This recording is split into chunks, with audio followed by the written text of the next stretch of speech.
we're going to spend some time together. The way we like to structure this is for me to walk you through some thoughts. First, I'll be using some slides just to guide you in the conversation, and then to have the last part of our time together for your questions, so that it's becoming an interactive moment. There's also why we call it Virtual Skills Lab, right? It's the ability for us to have a bit of a lab experience where we are talking. So first of all, I'm very happy to see that not only we're having representation from all over the world, but we equally have people who are representing like the new frontier in whatever is going to be the reality of technology and public policy and business moving forward. And the reason why I say this is because all of you are technology users. You use technology extensively, and you are to some extent participating to this great revolution we're having in expanding our opportunities by having technologies doing things that were unthinkable even few years ago. What inspired me to prepare the work that we're currently talking about is a little bit of the work that I do both in the classroom, but equally with my own company, Nexus Frontier Tech. Sometimes back, we started to realize that by integrating the power of technology into sustainability, we could reach more. So I'm going to try to share a little bit of the journey with you. Some of the material comes from a report that I had initiated back in 2018 for the World Economic Forum. And then some of the other things will simplify for you what it looks like from a technology perspective when suddenly AI start engaging with a conversation on sustainability. So allow me to share my screen, if that's okay. And we'll be able to. So Eleanor, currently I cannot share my screen. I think I'm not, I've not been made co-host. If you can. Let me just fix it. Yes, thank you so much. Okay. Thank you. Okay, let me see if I can do it now. Yes. Okay, so you should be able to see my screen if I understand correctly. Can you just confirm that you see my screen? Yes, we can see it. Yeah, good. All right. So first of all, folks, to bring you up to speed with the conversation on sustainability, I guess you have a sense by now of the sustainability goals. You know that they are largely impacting the policies of tons of organizations around the world. Governments are rapidly accelerating to the adoption of sustainability performance indicators. And also we have the rise of a new form of indicator that are captured by the acronym of ESG. Some of you might have found it in classrooms if you're currently studying. Some of you might have found it in current workplaces. Some of you find it in reading on everyday media outlets. But the ESG has been a major upgrade of the conversation on where we see a lot of the interest moving forward. So to summarize it for those of you that are still wondering about it, these are the SDGs. They are designed to fundamentally advance us in the next few years to a significant level of enhancement of our performance on a global level. Bear in mind that this was the rollover from the previous millennial goal. So we had goals that started in the year 2000 and they expired in the year 2015. The millennial goals were in some part successful. And then in 2015, we had the second rollover, which is the SDGs that are now expiring in 2030. So we don't really have a lot of time left. We got 7 years before the window of the design of the policy will expire. So far, there's a lot of work that is now being done in terms of accelerating towards SDGs. You recognize that some of these are environmental, other are more related to economic conditions, other are related to diversity and equality. We have a conversation around construction and smart cities and how do we make them somehow sustainable. We have conversation about responsible consumption and production, and we also have peace, which, as you know, is problematic these days, right? Considering that there are conflicts currently going on. But it shows you nonetheless that the SDG is a comprehensive attempt to try to think about improving the state of the world. The SDG, as you can see, are 17 goals, but there are 169 sub-goals. So it becomes a quite complex process to manage all the different sub-indicators. Now, the report that I usually introduce also in my classes, so I know that some of you might have already met me in class, some of you not, but if you have some time, I integrate the conversation about technology accelerating SDG. And so these are some of the considerations that I bring to the attention of my students. First of all, the fact that we are dealing with an unsustainable pace of development. We currently are generating significant impact from a gas emission perspective. As you know, our economies are rapidly impacting the stability of the climate, and this is becoming visible not only from a perspective of the frequency of events that are of a magnitude that is worrisome, but equally visible by the impact we have on on pollution, on respiratory diseases. There are cities that are now becoming not livable because of that, because of chronic diseases are currently kicking in. We have, I would say, poor conversation about waste. We still don't really understand waste in the way that we should. We are still largely producing to dispose, but we don't have the ability to absorb all that. We do have a lot of extraction. The challenge with this is also in light of the new sustainability goals as the different form of mobility.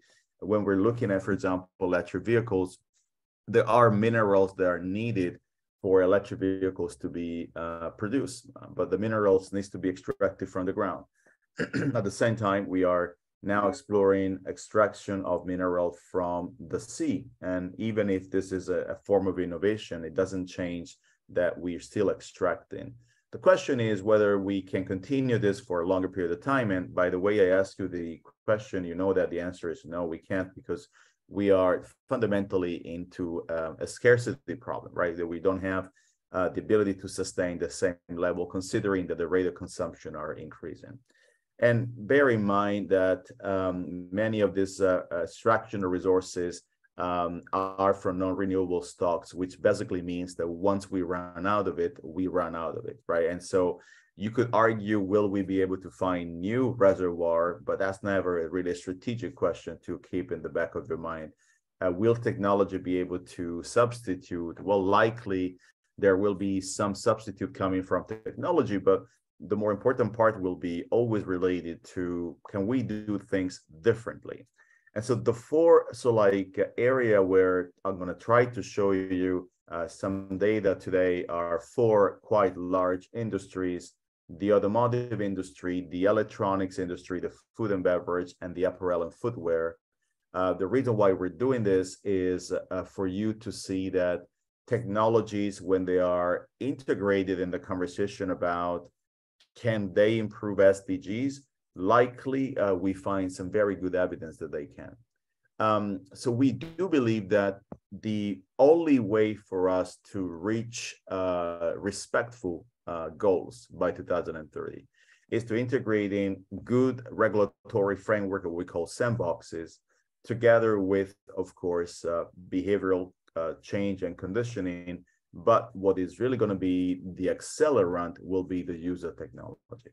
At first, I will show you a range of technologies that are coming from four physical industries.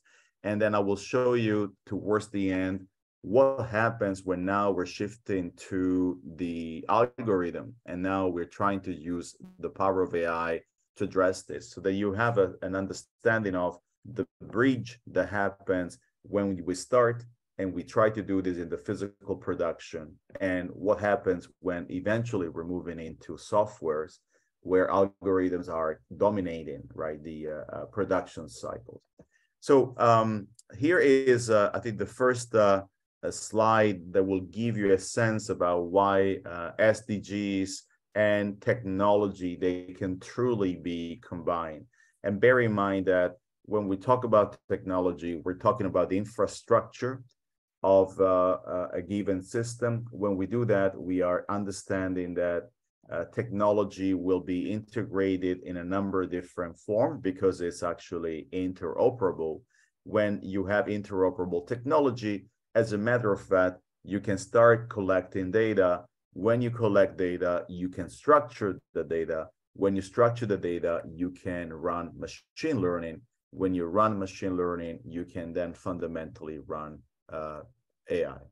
And so when we talk about AI, we don't talk about just an empty vacuum. We're talking fundamentally about the ability for data to become structured in a way that in the training of the algorithm determines or defines some predictions. The majority of machine learning functions is about anticipating and predicting behavior. From optical reader that read and see instead of us, anticipating who we are or what is currently happening when they are surveying, for example, an intersection in the in traffic, or when they are looking at using drones to check on conditions of roads and maintenance. So whatever it is that we do is a function of fundamentally recognizing the pattern at first, and once we recognize them, we can forecast them. So this is really the core of what AI fundamentally does, is a form of advanced forecasting based on the training of the data. But where is the data coming from? It's in the use of technology that are now operating in specific fields. So take the example of the automotive, right? It's an industry that is global. We see cars evolving at a fast pace. Today, we have, I think, a different sense of what is a car than even 5 or 10 years ago, with a combination of different form of energy that goes in the car, different kind of lifestyles. And we also have brands of cars that we never had before. So we start having the realization that the automotive is evolving to the next level. Now, take an example of some of these technologies that are here. Now, some are in highlight for you. You realize that what this graph is showing is that when we're thinking about technology, we always have to put the perspective about, first of all, what it does and what could be the possible negative implication, because nothing comes just with good connotation. There's always pros and cons. But the important part is you see here, these are some of the sustainability goals. In this specific report, it was 16, not 17. It was selected to on purpose for this. You realize that some of these are actually full bars, some are not as full, and some are actually not visible. So what it does, it shows you that technology can truly support some of the SDGs. So to give you an example, if you're looking at rethinking plastic by having what we call bio-based plastics, in other words, plastic that is now fully compostable, and it can be returned back to the environment without having the damages that plastic currently has. We estimate that plastic can last for about 400,000 years, right? So it's a long period of time for something to survive. But when you have a bio-based plastics, then it gets, digested again back into the environment, either because it's decomposing and it becomes food for something else, or simply because it becomes fertilizer. It goes back to a level of composition that is within the range of a natural environment. Now, when you're looking at the conversation like this, you say, well, bio-based plastic will accelerate goal number 12. It would definitely accelerate goal number 9 and goal number 8. The others are equally important, but not at the same level of intensity. So we go back to the original slide and we say, well, what is 12, 8, and 9? So you see 12 would be responsible consumption. 8 is decent work and economic growth because it's introducing a technology that will inspire new labor. 9 is industry innovation and infrastructure. When we are rethinking the logistics of bioplastic, we are impacting a whole sector, not only just the firm that is doing this. So it is at the same time improving the infrastructure. In this case, it could be the infrastructure of distribution.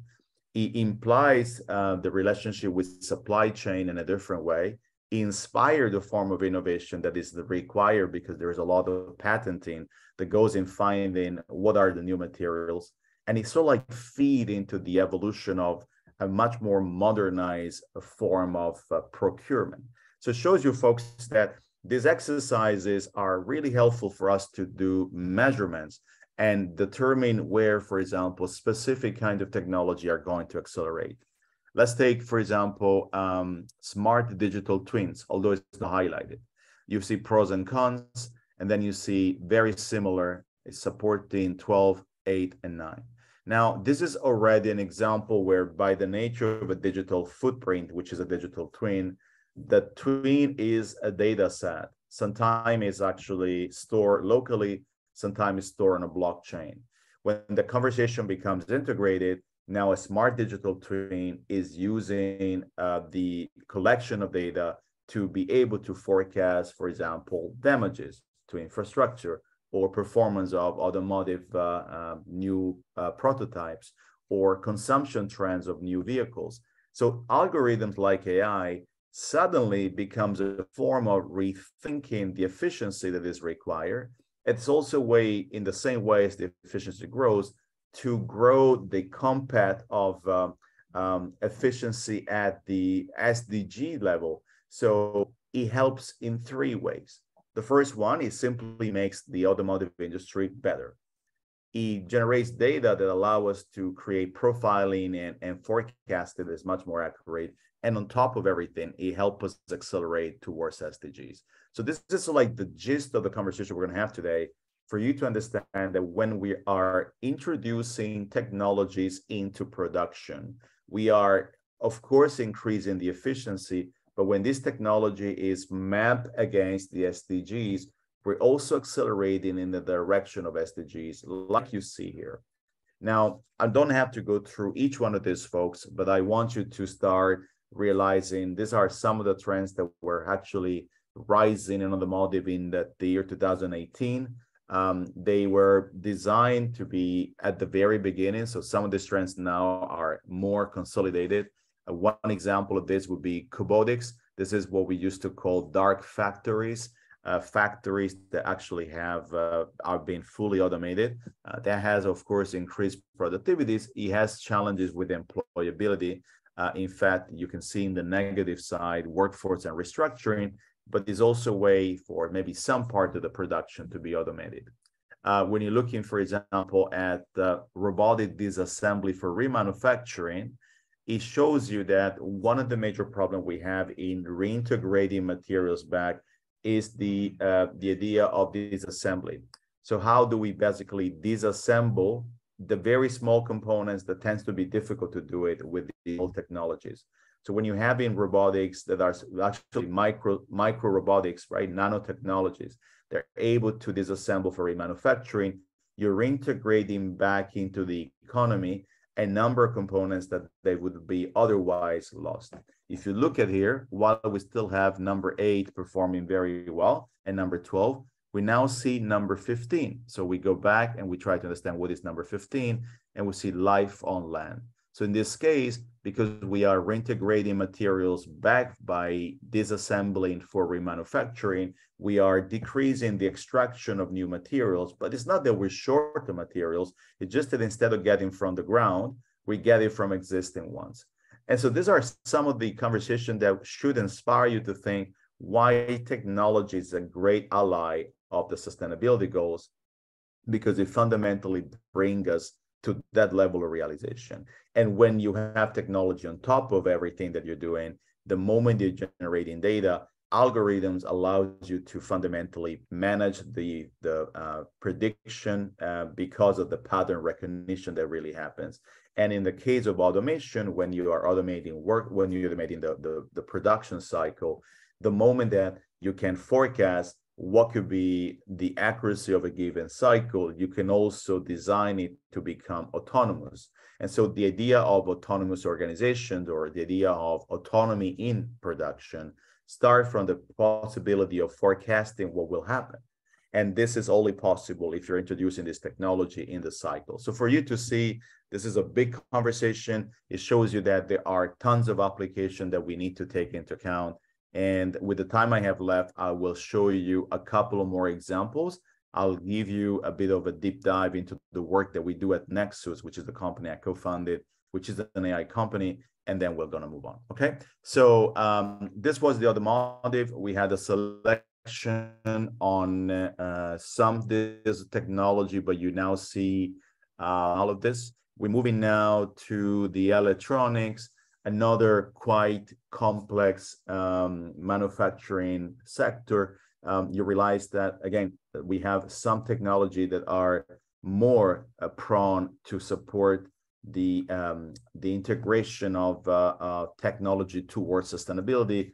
Other technology that don't necessarily do everything, but they do some specific one, and other technologies that tend to be much more comprehensive. So there are technology that have a bigger wheel, and they take into account more goals. Technology that have a smaller wheels because they maybe are much more specialized. Take an example of near dark factories. You have improvement in 12 and 9, but not as much around the other ones. But you're taking, for example, green electronics, and you start having more area of actually performance. In the case of green electronics, for example, beside 9 and 12, that tends to come more than once. And we have seen before 15, we also have 14, right? We go back to 14 and say, what is 14? Life below water. So it's now about protecting the biodiversity of the oceans. So for you folks to see how to work with this conversation, right? The more we are introducing this level of technology, the more we're able to fundamentally understanding the trajectory of the technology evolution, as is equally supporting the advancement towards the established goals that we have in the SDGs. On this one in electronics, another one that is very keen on AI algorithms, digital traceability of minerals. You can understand, like you could understand from digital twins, that if you have minerals on a trace, which likely is going to be blockchain, you likely can forecast what's going to be the optimal use of given minerals, where do they come from, whether there are any hiccups, because the algorithm are designed fundamentally to start by capturing anomalies. And when you're able to capture the anomalies, you are able to correct issues that are at the forefront of the conversation that you're having in terms of efficiency, the other autonomous part of the production, and equally the sustainability performance. So this is to give you a bit of context on these conversations. We're moving towards food and beverage. This is very different from automotive or anything that is related to electronics. What you notice here is that you have, again, some very rich technologies because they are supporting multiple SDGs. Other, they are less. There's nothing that I want to tell you in particular here, with the exception that when you're looking, for example, at precision agriculture, which is now becoming a large investment in making sure that we can grow food in really smaller space, in much more confined with the use of technologies. Imagine being able to forecast through AI crops. Now we cannot do this easily because climate change is disrupting the ability for natural environment to operate like it was operating before with seasonal forecasts. Now we have an environment which is controlled, and therefore we can forecast production, yield, crops, and of course, determine what's going to be the impact of this in the market. Now, these are, again, examples that I wanted to bring to your attention because I want you to start having this connection in your mind between why technology accelerates sustainability, and why technology is the precursor to an AI infrastructure that can run what AI fundamentally does. The last one is apparel. Works exactly in the same way. Like I did in all of this, I will point in a direction where I think this is becoming quite interesting. We start having now nanotech enhanced fabric. This is rethinking how we are doing basically apparel and textile.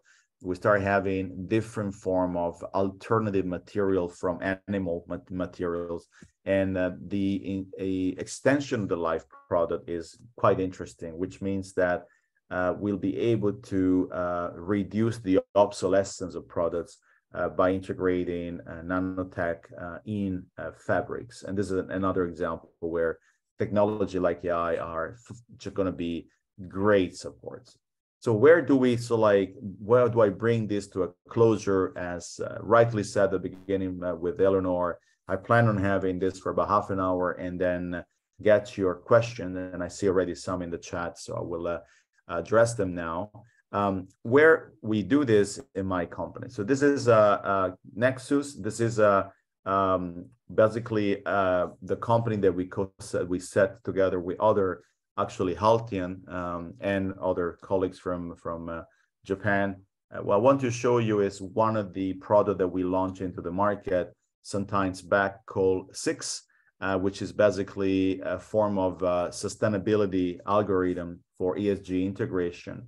What you do when you're doing this conversation related to now entirely digital capacity like algorithms, you are using algorithm to try to optimize the performance that is coming from ESG, which is a subset of SDGs. So in the case of SIX, what you see is the acquisition of basically information from companies. So you try to determine how the reported data from the company resonate within the objective of sustainability. You run the analysis, and you can do it with the power of technology by having tons of benchmarks and data set. This is basically because deep learning is increasing, and you're currently experiencing the power of OpenAI with ChatGPT, right? So you can now already get a sense of the amount of workhorse power that we're getting out of this. And then, of course, the moment that you have the information, you can act. So you can build portfolio for manager to know in which way they can possibly improve the performance of their company. So ESG and AI is probably where our work is currently going at a deeper level. We started to realize that there was an appetite for the investors to understand non-financial performance. And we started to understand that if you are an AI company, you can kind of integrate a lot of data into something that can make sense. So this can become scorecard, they can become dashboards, they can become report. There are multiple forms of thinking about what is the structure of this.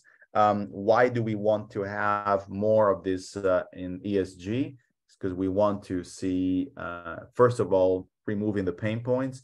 And we start realizing that many organizations are rethinking the research on how do we attract investment, how risk, because you want to make sure that you have a strategy that is not just on social responsibility. And how do you service stakeholders? Because we're now having a community of people much more engaged in the conversation. It's no longer just the board. There are many more actors in the environment. And this is like to give you a sense about where this is actually going in the direction of my own line of work. This is everything I wanted to share with you. I started from the premise of SDG, some of the example in specific industry and why they build on the possibility for AI to function, and a specific case of my own company, Nexus, where we've been developing something for ESG that is an extractor report on sustainability that allow us to really understand that we can really manage the perception of value by creating tons of reports that are coming from the data analysis, which is what AI company tends to do. And this is where I like to stop, because I like the last 10 minutes of our time together to be about you and not about just my conversation. So Eleanor, back to you now. Okay, so thank you, Professor. To everyone, just a reminder, you can write in the Q&A box so that it's easy for the professor and me to track the questions. So while waiting for questions in the Q&A box, my first question for you, Professor, would you be able to share some examples of companies that are pioneering AI for sustainability? And if you can share, which companies do you think are lagging behind? And you're surprised to learn that they're lagging behind it when they should be pioneering it in their category or in their industry.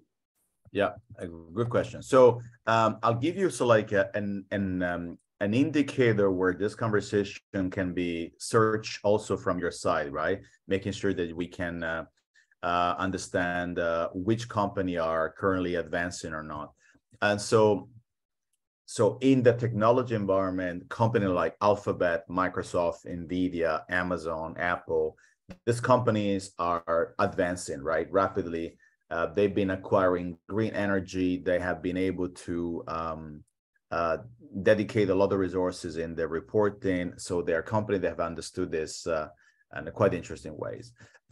In the pharmaceutical world, a company like Roche, Pfizer, AstraZeneca, even, if you think about Moderna, right, they were able to use the power of artificial intelligence to rapidly accelerate towards one of the sustainability goals, which was, of course, the equity of access with vaccines. So this is an example where many of these organizations, they have been able to operate in really relatively fast mode because they were using technologies that were giving them this edge towards basically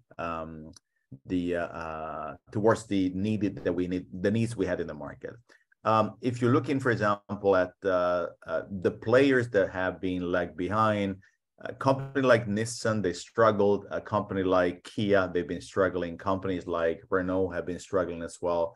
Audi as well. They don't perform as well as other companies, for example, in the automotive, because if you're taking company like Tesla, Toyota, Volkswagen, Hyundai, BID, right? These are companies that have largely been able to improve their performance because of the integration of technology that was also accelerating their sustainability. So it's a complex question, Eleanor, but these are some of the players that I want to share with whoever asked the question to show that we do have, of course, performers, underperformers, and overperformers in every field. And we have several questions coming in. I'll read the first one for you. One question from Avi. I hope I pronounce your name correctly. How can AI or ChatGPT can help a IT software company to achieve sustainability goals? So I think I'll try to run as many as many answers as I can to this question. So Avi, ChatGPT is at the very beginning, right? Starting to show interesting progress. We now are still exploring. Soon, ChatGPT will come in a professional format that will likely come with a subscription base. The more people will use the algorithms, the more we'll see the algorithm doing very good for this. So also in terms of sustainability, like most of AI, it's about the training of the algorithm. So I would say, if it works on a number of different sectors, it will also work for sustainability. Just a matter of time that it gets much more trained by the millions of people currently using and is increasing the accuracy. I'm not sure whether you've been playing with ChatGPT. We celebrate it a lot, but as much as I've been playing, there's a lot of mistakes when ChatGPT and I have been interacting. So it shows you that the margin for improvement are still there. So it's a matter of time before we get there. Maybe, Eleanor, I can take the question as I see them in the Q&A. Right. So I think Ali, same question about ChatGPT, right? I answer it. Still early progress, interesting, but not yet, the level where you can run an organization on that, right? So let me see. I think Avi, same question about OpenAI, AI, about ESG, same story, right? What I mentioned before about the sustainability goals. So Sveta, I don't know about the internship in this case, but definitely sustainability and technology as a conversation will continue to be part of an increase in interest in schools, and some of the challenges that we run At HALT, sometimes they integrate technology as part of the solution, but the solution never is just about technology. It tends to be, for example, social. An example of that is what the HALT Prize has been able to do is to address social challenges, but there's always a lot of technology solution in there. So that is maybe an answer to your question right now. So yeah, I see there are questions that are not necessarily questions to me. Suramya, let me read your question. So you're asking about resolutions for climate tech, implementation gaps, following, of course, the Profit People Planet model. So good question, Suramya. Look, I think it's changing more than before. I mean, this problem has been around for a long time. We haven't really been able to be very successful at scaling sustainability. Now, where I think the conversation is becoming better is that the investors who are the one interested in making profits are the one behind this transformation. So it's very good chances that not necessarily at the extent we need, but with some form of significant leap, we'll be able to see improvement moving forward. I'm more optimistic now than even 5 years ago, because I can see that is the financial industry that is now pushing this revolution. So let me go to Ahmed. So Ahmed, AI is becoming also much more multisensorial, right? The multisensorial means that we're integrating more emotion that are usually human emotions. So for a fact, we are going to see evolution of more humanoid kind of algorithms. So algorithms that are mimicking and replicating much more human behavior. Whether it will become part of our society to the point in which we will have AI in a more effective and emotional way, that is really how a society is able to be mature about these priorities, right? I know that in some country there are now example of people that are getting attached emotionally to robots or algorithms or to even games. Likely this is also because our sense of family is slowly eroding, and so we're having a new form of family construct. So the idea of emotion and AI is also to be understood by how quickly our conversation of what is a normal family is changing by alternative forms of family. And so I think that is an area where a conversation on society, anthropology, and also the governance of technology will likely make an impact. So thanks for that question, Ahmed. So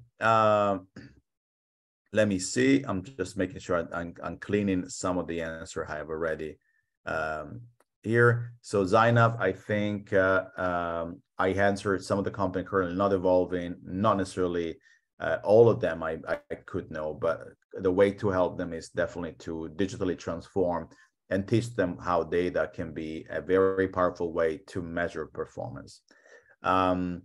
So Fazeka, sorry. So Fazeka, this is the 17 goals are, it's a big umbrella, right? And underneath there are sub goals. There are many, but you have to consider that we will not achieve all of them. It's really the aspiration of achieving as many as we can. You need that level because countries in some part of the world might be able to be more prone to address some than others. Another country might do something very different, right? It's more about representation of priorities at the global level. And hopefully we can globally improve the state of the world, regardless of who is going to make more or less progress in some of this field. So that's where the number, it shouldn't be taken as an absolute, but more as a relative form of performance across countries. Maz,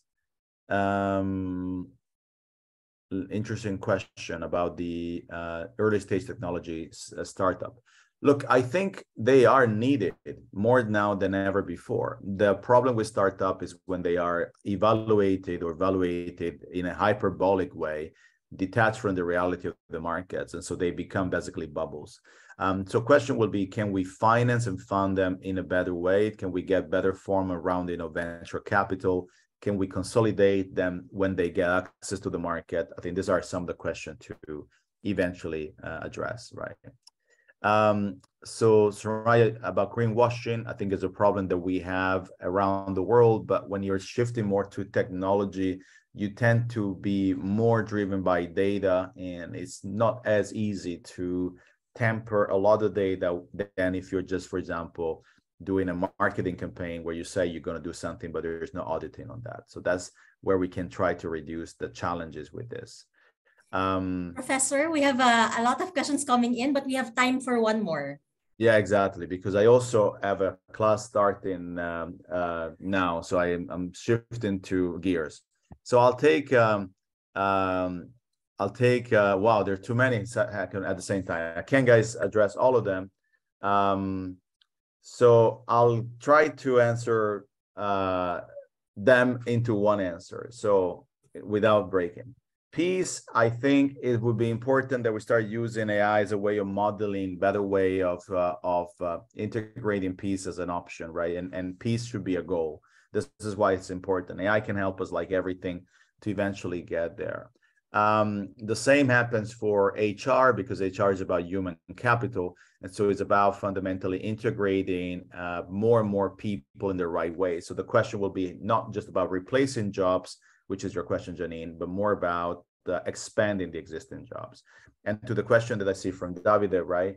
In terms of regulation expertise for Scandinavian style policy, so Davide, I think the point is to get to a level in which hardcore technology, which are driven by pragmatism, the aspiration that is coming from a social contract that in Scandinavia is very strong, and the ability to think of sustainability as a form of competition or competitiveness is really where I find this to be winning. Not easy to eventually achieve, but clearly the Scandinavian have been able to do it. We can try to replicate it elsewhere. As much as I'd love to do more, Eleanor, I need to stop here. But thank you for having me, folks. It's been a pleasure to see also some old names of former students of mine that are now connecting. Looks like they can't have enough of me, probably, right? Anyway, I jumped into my next class. I see you for our next round, Eleanor, in a bit of time. Yes. Thank you, everyone, folks. So I'm on LinkedIn if you guys want to follow the work I do. And if you're already a friend, good to see you again, although I didn't see you, but you saw me, right? See you soon. Bye-bye. Thank you. Thank you very much, Professor Mark. And thank you everyone for joining us and for actively participating. So as we said before, a recording of this will be sent out in your email the next few days. We have many events for you. Please go to our website, halt.edu, to find out more and register. So that's all from us. Bye-bye.